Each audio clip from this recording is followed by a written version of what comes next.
The X-Zone radio and TV show is largely an opinion talk show. All opinions, comments, or statements of fact expressed by Rob McConnell's guests are strictly their own and are not to be construed as those of the X-Zone radio and TV show or in any manner endorsed by Rob McConnell, Relmar McConnell Media Company, Talkstar Radio Network, its affiliated stations, or employees.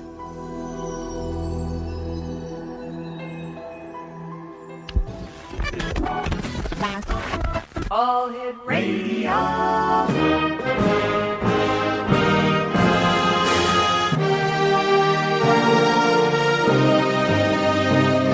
Welcome to the X Zone, a place where fact is fiction and fiction is reality. Now, here's your host, Rob McConnell.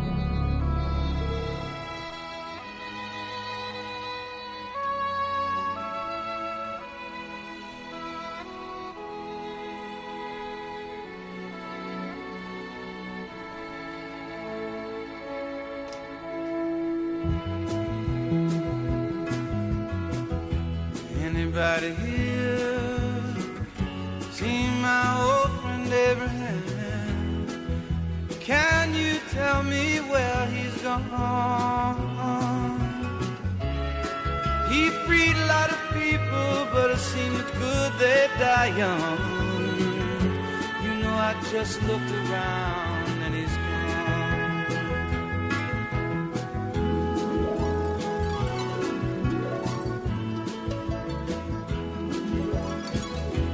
Anybody here seen my old friend John? Can you tell me where he's gone? He freed a lot of people, but it seemed good they die young. I just looked around and he's gone.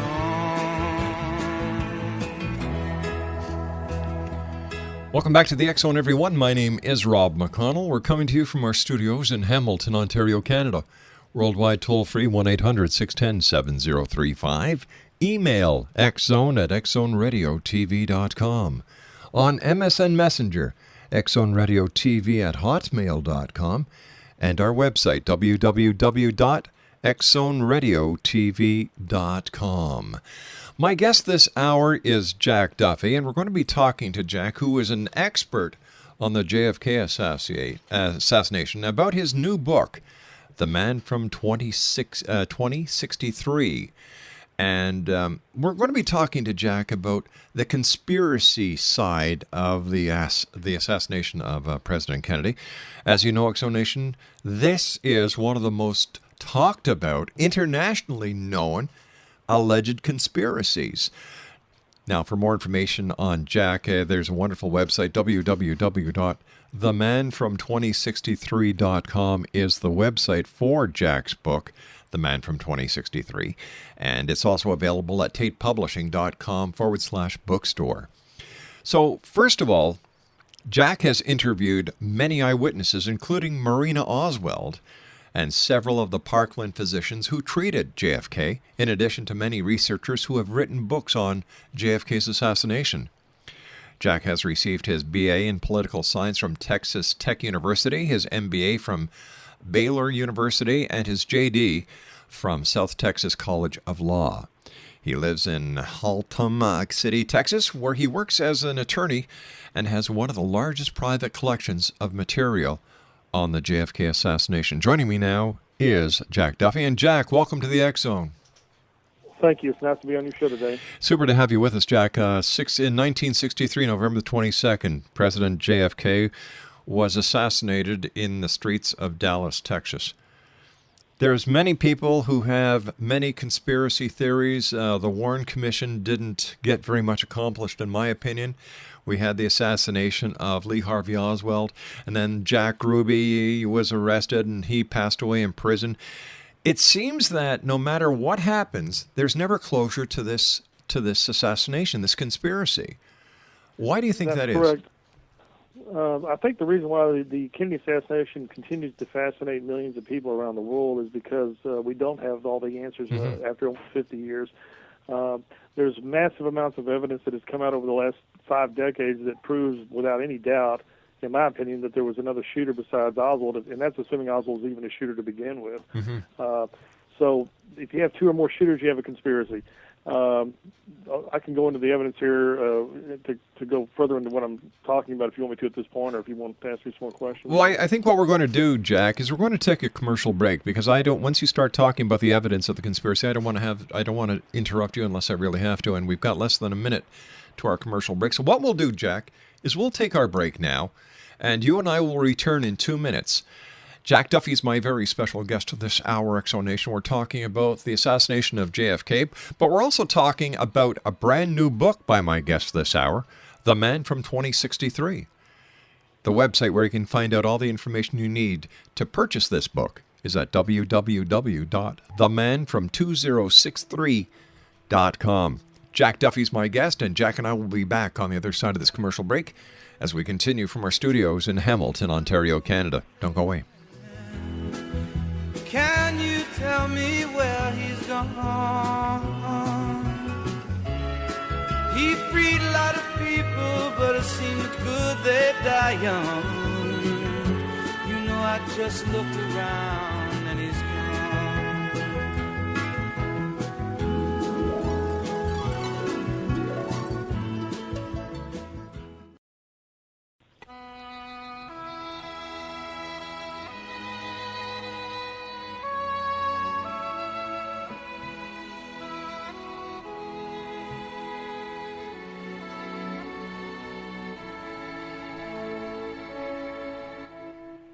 Gave it a great deal of thought, Grandpa. And afterwards... Here is a bulletin from CBS News. In Dallas, Texas, 3 shots were fired at President Kennedy's motorcade in downtown Dallas. The first reports say that President Kennedy has been seriously wounded by this shooting. More details just arrived. These details about the same as previously. President Kennedy shot today just as his motorcade left downtown Dallas. Mrs. Kennedy jumped up and grabbed Mr. Kennedy. She called, "Oh no," the motorcade sped on. United Press says that the wounds for President Kennedy perhaps could be fatal. Repeating, a bulletin from CBS News, President Kennedy has been shot by a would-be assassin in Dallas, Texas. Stay tuned to CBS News for further details. Exonation, Jack Duffy's my very special guest. Jack is the author of a new book, and I'm going to tell you something. I know there are untold scores of JFK assassination conspiracy theorists out there, and this would be an ideal Christmas gift. The name of the book is The Man from 2063, or The Man from 2063, and the website is www.themanfrom2063.com. Jack, as far as you're concerned, and I know you've done an enormous amount of research into the Kennedy assassination, what about the medical side, about the medical doctors who treated or examined Kennedy in Dallas, Texas, to where he was first taken? What do we know about that? I spoke with 2 of the doctors personally, Dr. Robert McClellan, who's still alive in Dallas today, and Dr. Charles Crenshaw, who unfortunately passed away a few years ago. Both of those doctors told me that they observed a large exit wound in the rear of President Kennedy's head in the operating room there at Parkland Hospital that proved to them that the shot that killed him came from the front, not from the rear. All the other doctors in the operating room were interviewed over the years. Unfortunately, most of them have died, but they gave interviews many years ago on videotape, and I've seen all those interviews, and they all agreed with Dr. McClellan and Dr. Crenshaw that there was a huge exit wound in the back of the president's head. They also thought that the bullet hole in President Kennedy's throat was an entrance wound, which means it also came from the front. Dr. Malcolm Perry said that to the media on the day of the assassination. He did the tracheotomy on President Kennedy's throat, and he said that from the very beginning and never changed his story much. He's deceased now, unfortunately, but he also believes that there was a frontal shot into the throat. So the evidence from these doctors is pretty powerful. They also looked at the autopsy photos, and I've seen the autopsy photos, the ones that were actually taken of the president's body, and the autopsy photos back them up and show a huge exit wound in the back of the president's head. So when you put all that together, it's pretty difficult to say that the shot didn't come from the front. That's number one. So also the impact of the president's head with a bullet hitting him in the head, as you see it on the Zapruder film, his head goes back into the left in a violent motion, which is consistent with a shot coming from the right front, not from the rear. Also, a portion of the president's skull went on the trunk of the car, along with parts of his brain and blood. That wouldn't have happened if the bullet had come from the rear. That's just physics, Bullets travel in certain directions, and they go. The brain matter is going to fly in the direction the bullet's flying. Officer Bobby Hargis, who's still alive in Dallas, was riding to the left. He was a motorcycle policeman. He was riding to the left and rear of the limousine. He was splattered by the president's brain and blood matter from the impact of the fatal shot to the head. He would not have been hit with that if the shot had come from Oswald from the rear. Why is there a conspiracy? Why don't we know the truth some 50 years later? Well, probably because whoever did it or was involved in the execution of the conspiracy was high up in the government, in my opinion, or was connected to people high up in the government. And this was a political murder done for political reasons. And once they had Oswald in the grave where he couldn't defend himself anymore, it was easy just to pin the blame on him and call him a lone nut communist and forget about it.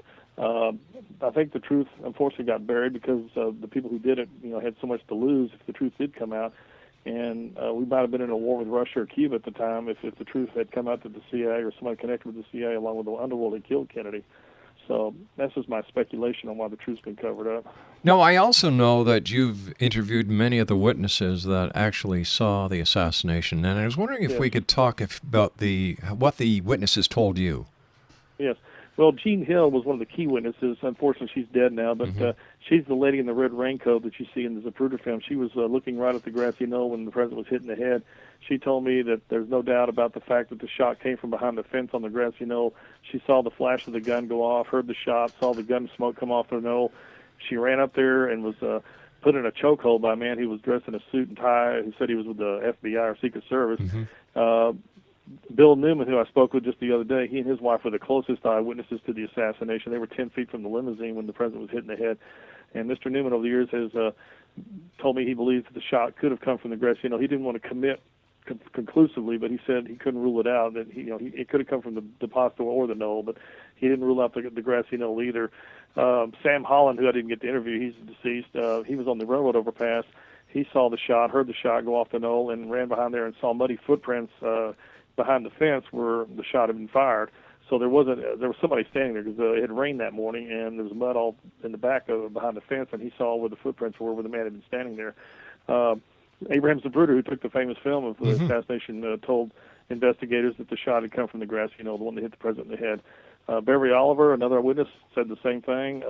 Gordon Arnold, who was a Korean War veteran who was standing on the grassy knoll, said the shot came right from behind him, from behind the fence. So there were numerous, over 50 eyewitnesses who said that the fatal shot came from the grassy knoll, not from the schoolbook depository. What is your opinion? Now, Jack, what I love about talking to you is you're a lawyer. You're trained to ask questions. And I'm pretty sure that when somebody's giving you a bunch of bunk compared to when they're really telling the truth. So I'm sure that this works in your favor. But what about the Warren Commission? Here you've got allegedly people who are looking to find an answer, and they come up with one of the dumbest speculations that I've ever heard. Well, I don't want to sit here and just demean the Warren Commission, but I think they covered this up for whatever reason at the time in 1964. Earl Warren told people that the truth on the assassination wouldn't come out in their lifetime. I mean, he made that comment. Yeah. Gerald Ford, who was the last surviving member, former President Ford, of course, defended the Warren Commission's conclusions throughout his lifetime. I don't know if he really believed that, or if he was just doing that to cover himself. I mean, I don't know. I do know that the Warren Commission saw or at least Earl Warren saw the autopsy pictures. I don't know if the rest of the commission did. They also saw the Zapruder film, so they knew what the film showed. And I have a feeling that they knew the truth, but they couldn't tell the American people for whatever reason back in 1964. I mean, that's just speculation on my part. Speaking about speculation, I've spoken to people who believe that President Kennedy was or still is alive, that he survived the assassination attempt, and that he was actually put into a vegetable state because of the assassination. Well, if you see the autopsy pictures and you talk to the doctors, you know good well the president didn't survive. There's no way in the world anyone could have survived that kind of damage, brain damage, and it was horrible the way his head was shot off. So that's just completely ridiculous to make those. I've heard that story before. So, what about the story? What about the story, Jack? That people out there are saying that it was the U.S. Secret Service officer who was sitting in the front seat who actually turned around and fired upon President Kennedy. Yeah, that's been proven to be a falsehood. The film sort of makes you think that when you look at it, but when you slow it down and look at each frame, the driver of the car, Mr. Greer, certainly didn't have a gun in his hand, and so there's no way that he shot President Kennedy. That's been pretty well tossed out. Single bullet theory. Your opinion? That's the famous theory that Arlen Specter came up with. Yeah. He, of course, is the senator that died recently. He came up with this theory that one bullet was fired from Oswald's rifle that went through President Kennedy's body, went into his back, upper neck, and came out his throat, and then went on and hit Governor Connally and did all the damage to Governor Connally. And that was the only way they could have a single assassin because there were 3 shots that were supposedly fired, and they had to account for all 3 bullets. One bullet missed the car completely and hit James Tague, or a piece of the concrete flew up and hit James Tague, who I've met. He's another eyewitness. So they had a problem. They had to make all the other wounds fit the 2 bullets. Of course, one bullet hit President Kennedy in the head, so everything else had to be caused by one more bullet. So that was their dilemma here, and that's why they came up with that theory. A lot of people think it's scientifically valid. I just don't believe it for a lot of reasons. Number one, the bullet that went through Connally, the doctors that did the surgery on Governor Connally both said that, in their opinion, it was impossible for one bullet to have gone through Kennedy and also done all the damage to Connally. They said that the trajectory of the bullet didn't line up correctly for that to happen. In addition, the bullet itself, the magic bullet that everybody calls it because it looks magic, it went through Connally's wrist and also part of his rib. The wrist is one of the densest bones in the body, and when they've done tests on similar ammunition like Oswald's, and they fired bullets into cadavers' wrists, every bullet that has ever gone through a wrist has come out completely deformed like you would expect, except somehow this bullet magically comes out looking perfectly pristine, which is ballistically impossible. Also, there are more fragments in Governor Connally's wrist to this day than were missing from that bullet, supposedly, so we've got some problems there. The shot that hit Kennedy in the back did not hit him in the upper neck because we have the pictures from the autopsy. We also have his body, pictures of his back from the autopsy, and we also have the clothing, the jacket and the shirt. The bullet was much further down. It was like 4 to 5 inches below his neckline. So a bullet coming down on a downward trajectory hitting the president in the lower back could not possibly come out of his throat and go on to hit Connally. It's just a physical impossibility. Connally also said he never believed it. That's the most damning thing about this. Governor Connally disagreed with the theory, and he should know he was in the car. He got hit. Exactly. He was an experienced hunter. He said there's no way that one bullet hit both of them. He said that to the day he died. Just one quick question before we take our news break at the bottom of the hour, Jack. In your opinion, is there a connection between the assassination of President John F. Kennedy and the assassination of Senator Bobby Kennedy? Well, I don't want to say that that the same people killed both of them. I mean, there's theories that that's what happened. I haven't studied Robert Kennedy's assassination as much as I have President Kennedy, but I know Robert Kennedy did his own investigation behind closed doors into his brother's death, and he had told some close friends that once he became president, he would find out the truth about what happened to President Kennedy. That's one of the theories about why he was killed, because the people that killed JFK could not afford to have him come in and find out what they'd done, and therefore they had him killed as well. So that's just another theory. Jack, please stand by. It's a great pleasure talking to you, sir. Exonation, our guest this hour is Jack Duffy. He's the author of The Man from 2063. The website is www.themanfrom2063.com. And I'd like to send out a thank you to Charlie Barrett for helping make this interview happen. Charlie, you're a great guy. We'll be back on the other side of this commercial break with the news as the X Zone continues with yours truly, Rob McConnell, and my special guest of this hour, Jack Duffy. Don't go away.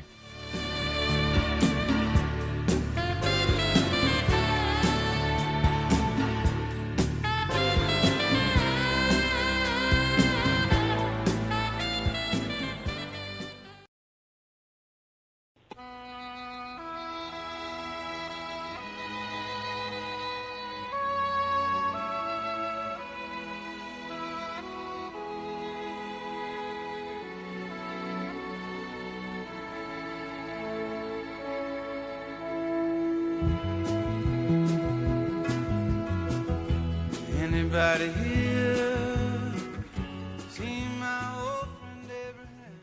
At the airport in Dallas, and throughout the streets of Dallas, the Dallas police had been augmented by some 400 policemen called in on their day off because there were some fears and concerns in Dallas that there might be demonstrations, at least, that could embarrass the president. Because it was only on October the 24th that our ambassador to the United Nations, Adlai Stevenson, was assaulted in Dallas, leaving a dinner meeting there. From Dallas, Texas, the flash, apparently official, President Kennedy died at 1 p.m. Central Standard Time, 2 o'clock Eastern Standard Time, some 38 minutes ago.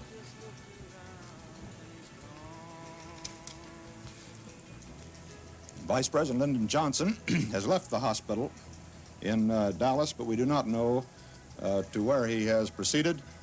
Presumably, he will be taking the oath of office shortly and become the 36th President of the United States. See my old friend Martin. Can you tell me where he's gone? Welcome back, everyone. That was Walter Cronkite of CBS News breaking down as he read to the masses who were watching their TV that day after they learned the news that President Kennedy had been shot in his motorcade in Dallas, Texas, that indeed the president was dead. My guest this hour is Jack Duffy. Jack is the author of a fascinating book entitled The Man from 2063. And his website is www.themanfrom2063.com. First of all, Jack, again, thank you very much for joining us. I know that you're a very busy lawyer in Texas, and you took time out of your schedule just to join us. It is much appreciated, sir. Well, it's an honor to be on your show today. I'd like to talk to you if I can, and if you have any reservations about answering any questions that I have, please let me know. I respect the privacy and the hard work and the diligence that you've taken into writing your book, The Man from 2063. But I'd like to talk to you about, and this is, if you would, the possible connection between the CIA and the assassination. Yes. First of all, in my book, the person who's behind the assassination is a rogue CIA agent who's based on some real people. There's a lot of evidence that points to CIA involvement in the murder of President Kennedy, and this has come out over the last 5 decades. A lot of this has come out in recent years. Mm-hmm. For starters, there's new evidence now that the CIA recruited Oswald in Japan to go over to Russia and spy on the Russians. Oswald went over in 1959 and stayed for 3 years, and he claimed to be a defector, that he wanted to defect to the Soviet Union and stay over there because he hated America. It turns out there was a program in place where the CIA was sending impoverished American men over there on the pretense that they hated the United States and they wanted to become communists and serve the USSR and become citizens over there. And documents that have come out recently have shown that Oswald was on the CIA payroll and that he was trained and sent over there to be a spy. Oswald was seen in Dallas in the weeks before the assassination with a man named David Phillips, who was the head of the CIA's assassination program at the time.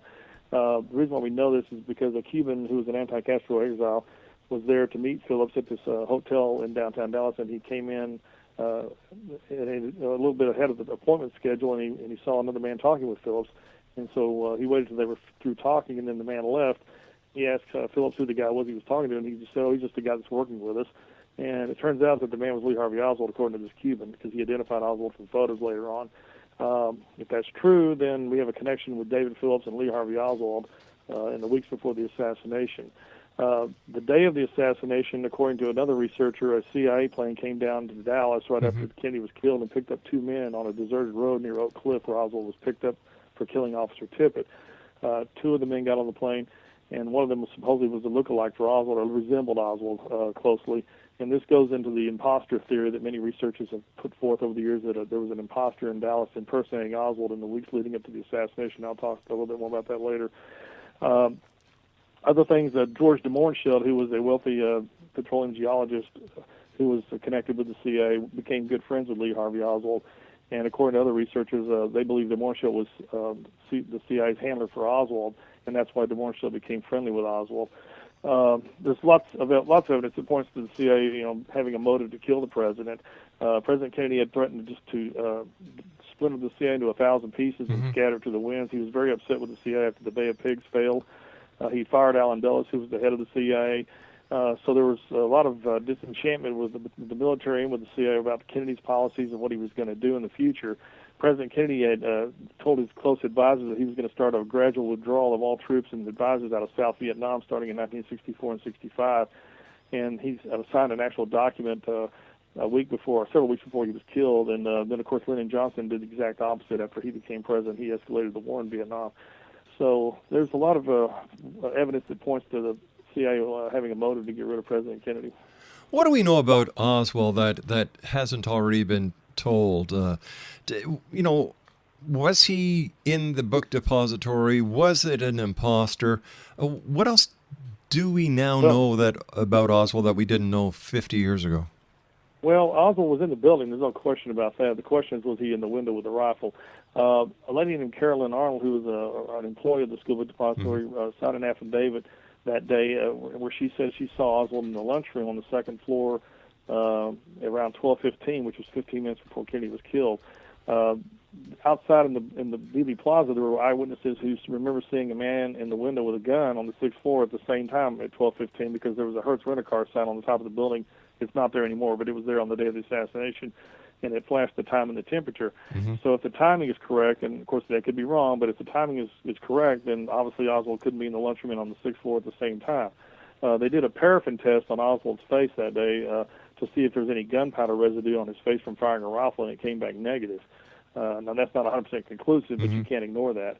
Oswald said he was a patsy when he was arrested, that he was being framed. Also, Oswald mentioned two people that were in the lunchroom, two other employees that he said were down there, who in fact were down there, and he would not have known that if he'd been on the sixth floor, shooting Kennedy. Was he? What do we know about his military past? Do we know what he did in the military? And according to what I've heard before, whoever, if he was to have shot President Kennedy, as the public is led to believe, he would have had to have been one hell of a shot. Was he? Well, he qualified as a sharpshooter. He qualified 1 point over the minimum to be a sharpshooter, which is the second level in the Marine Corps. The highest level is an expert. He never qualified as an expert. And then when he later retested, he just barely qualified as a marksman, which is the lowest level of shooting ability. It's interesting because they've done tests with his rifle over the years. Several expert marksmen have tried to duplicate what he did using that kind of a gun, shooting from the same height, distance, and shooting at moving targets, and they can't do it. If anybody's done it, they did it with a different rifle, or they were a much better shot than Oswald. So his marksmanship's been called into question. A lot of the Marines that served with Oswald testified that he was a poor shot, that they saw him shoot on the range, and he couldn't even hit stationary targets, much less a moving limousine like Kennedy's. So, he was anything but a great shot. We look at the entire scenario about what happened in Dallas. We know, or we have been told, that the security people responsible for Kennedy knew that something was going to be happening in Dallas, Texas, and yet they went ahead and allowed the president to go through the streets of Dallas in a motorcade with the top down. Yeah, I don't know if you're aware, but they uncovered a plot to kill President Kennedy in Chicago 3 weeks before he was killed in Dallas. He was supposed to be in a motorcade in Chicago, and they canceled the motorcade because they uncovered a potential plot to assassinate him there. He was also there was also a plot to kill him in Miami, Florida, before he came to Texas, and that was uncovered. And they canceled the motorcade and flew him to the Orange Bowl on a helicopter. So there were other plots that were uncovered before he was killed in Dallas. So you would think that they would have taken more precaution when he was in a motorcade here in Texas. Exactly. I don't think there's anybody listening to our interview tonight who at one time or other has not seen the footage of Lee Harvey Oswald being taken out of the courthouse by the Texas law enforcement officers, and Jack Ruby coming out of a crowd and shooting Oswald in the stomach. What do we know about the connection between Jack Ruby and the CIA, if any? Well, I've done some research on that. It's not as clear about whether or not he was connected to the CIA as it is that he was connected to the underworld. Ruby came from Chicago originally and worked or knew Al Capone, was a runner for Capone, and then Ruby came down to Dallas and opened up the nightclub business, or started up in the nightclub business with the mob's aid. The first people that visited Ruby after he shot Oswald were mafia people. Before he shot Oswald, he was receiving phone calls from high-level mobsters in the weeks before the assassination. Ruby hinted after he killed Oswald that there had been a conspiracy. He just didn't know who was involved, or he wouldn't say who was involved, but he did hint. His exact words were something to the effect that the people who put me in this position are so high up and powerful that the truth will never come out.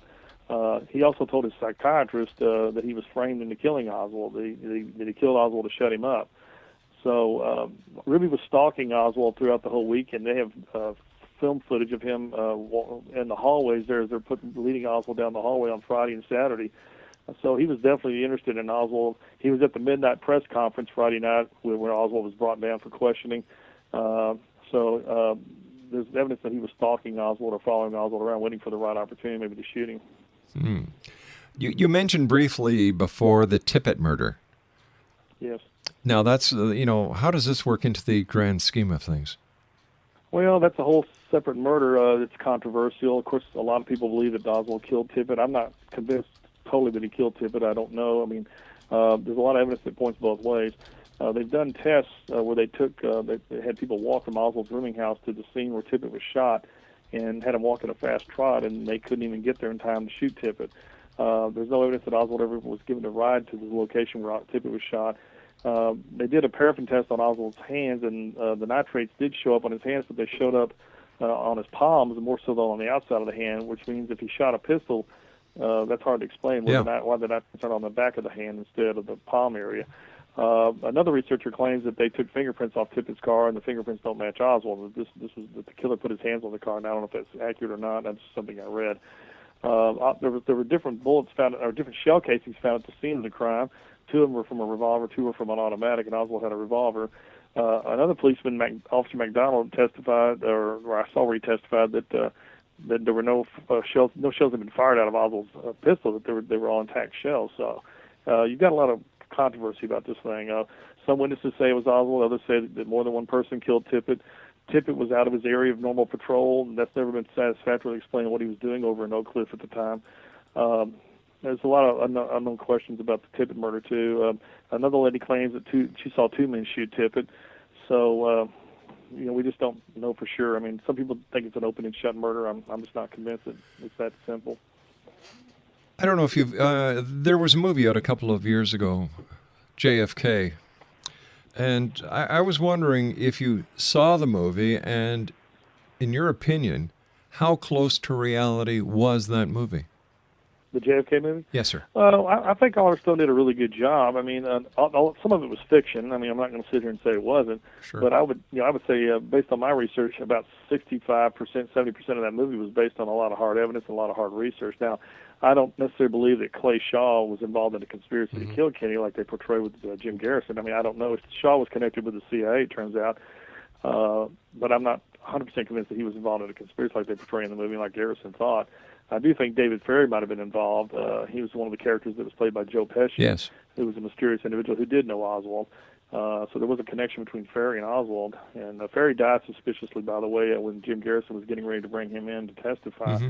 He allegedly committed suicide all of a sudden when they were getting ready to come get him. So that's another mysterious death. It's suspicious. To your knowledge, Jack, did Jack Ruby ever try to give a story that was totally different from the mainstream stories that we've all heard about the assassination of President Kennedy? Well, he interviewed with a lady named Dorothy Kilgallen. She was a New York Times reporter. She got the only private interview with Jack Ruby ever behind closed doors, just the 2 of them. And we don't know what they said or what was said because Dorothy Kilgallen died mysteriously before she could reveal what Ruby told her. So that's another mystery that we don't know anything about. Like I said earlier, Ruby made hints that there was a conspiracy before he died. He died of lung cancer, although he never smoked.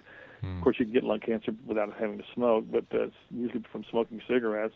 And Ruby thought he had been injected with cancer himself. I mean, he made that statement before he died, and he was receiving injections. And I'm not saying the CIA injected him with cancer, but it's suspicious, how he all of a sudden came out with lung cancer. I have a problem trying to understand, even after all of these years, why, if they in fact were involved, why the CIA did this instead of getting an outside contractor with no ties. Well, like I said, I'm not saying the CIA killed Kennedy. I think it was a rogue element of the CIA that did it, most likely. And they did it without the CIA's approval or knowledge. I think it was rogue elements that just decided to kill Kennedy on their own, and that they put the country in an embarrassing position when they did it, because when they started digging into this, once Oswald was dead, once they started finding out what I think they found out, that Oswald had been over in Russia, maybe as a CIA agent, that they couldn't tell the American people that, and they couldn't tell the American people that, well, we know another shooter killed him, not Oswald, so they had to smooth it over and just tell the fiction that they've been telling for 50 years, that one guy did it, and he just got killed by another nut. It was just two lone nuts that changed history. That was the official story, and that's been the official story for almost 50 years now. Jack Duffy is my special guest, Exonation. Please stand by, Jack. He is the author of The Man from 2063. His website is themanfrom2063.com. That's www.themanfrom2063.com. Jack Duffy and I return on the other side of this commercial break as we wrap up this segment of another look at the assassination of JFK. My name is Rob McConnell. Don't go away. He freed a lot of people, but it seemed good they die young. You know, I just looked around and he's gone.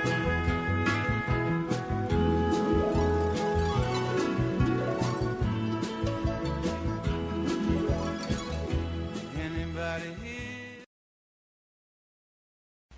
What your country can do for you, ask what you can do for your country. I've been looking at people and how they change with the times, and lately all I've been seeing are people throwing love. All right, welcome back, Exo Nation. Jack Duffy is my very special guest this hour. We're talking about Jack's new book. It's out on the market. It's entitled The Man from 2063.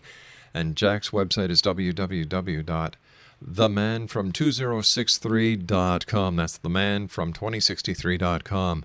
Jack, you mentioned briefly that a lot of other people seem to have been, well, either one way or another, died that have been associated with this case. Now, I was wondering if you could just give us a little bit more on that. Yeah, one of the most important individuals who died mysteriously was Naval Commander William Pitzer, who took the photos, x-rays, and film of President Kennedy's autopsy at Bethesda Naval Hospital. Another researcher in a recent book interviewed a Green Beret who came forth many years later and said that he was told or offered a contract by a CIA agent to kill Pitzer. He didn't know who Pitzer was at the time, and he refused to do it. And then later on, Pitzer died suspiciously of a self-inflicted gunshot wound, supposedly. The film that he took, the 16-millimeter black and white film of the autopsy, disappeared from his lab after he was found dead in his lab. And from my understanding, his family doesn't believe he committed suicide. They're suspicious that he was murdered to shut him up. And according to this Green Beret, the CIA wanted to kill Pitzer because he was going to go public with what he had observed at the autopsy, and they were scared that was going to blow the whole case open. So goes the theory that they had him killed. Hale Boggs, who was a member of the Warren Commission from Louisiana, died in a unsolved mysterious plane crash in Alaska in the early 1970s. He was one of the few members of the Warren Commission who didn't want to sign the Warren Report. He didn't agree with its conclusions, but he signed it under duress. And he later on went public and said he didn't agree with their conclusions, that he thought there was more to it than one shooter. And then he died in a plane crash that they've never resolved to this day. Several mafia characters. Johnny Roselli was murdered in Miami. He was connected with the CIA, and he was supposedly in Dallas on the day of the assassination, from what other researchers have said. Roselli was getting ready to be subpoenaed to Washington to testify before the House Committee on the assassination, and he was murdered before he could be brought to Washington. They killed him and chopped him up in pieces and dumped him in the bay in Miami. So that's what happened to him. Sam Giancana, who was the head of the mafia in Chicago, was going to be brought to Washington to testify. He was murdered before he could be brought up to Washington. And another man, Charles Nicoletti, who was a hitman for the mob in Chicago, who was allegedly connected with the assassination, was murdered before they could bring him to Washington to testify. So there were many key people who just died violently all of a sudden. So it's all suspicious. Some people say, well, it was just a coincidence. Well, you can only believe coincidence up to a certain point. Do you think that there will ever be another inquest into the assassination of JFK?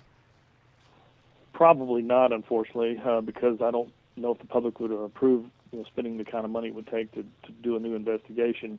I've talked to people who were on the committee in the 70s, the last committee that did the investigation. By the way, that committee said it was a conspiracy. That was their conclusion. They said the underworld of the mob was the most likely party that had killed the president, but they couldn't go any further than that. They never did get any deeper about who actually killed him. I would like to see another investigation just to solve this once and for all, because I still think the truth could be elicited, even at this late date. But realistically, it probably will never happen. Jack, I want to thank you ever so much for joining us. It's been a great pleasure talking to you, sir. I wish you much success, and I hope I have the opportunity of talking to you again here in the X Zone about this interesting topic. Well, it's been a pleasure to be on your show today, and I really appreciate it. Thank you very much. It's my great pleasure, sir. Jack Duffy is my guest this hour. He's the author of The Man from 2063, and his website is themanfrom2063.com. I'll be back on the other side of this commercial break with the news at 6.5 minutes past as the X Zone continues from our studios in Hamilton, Ontario, Canada. And once again, I'd like to thank Charlie Barrett for helping make this interview possible. My name is Rob McConnell. This is the X Zone. Don't go away.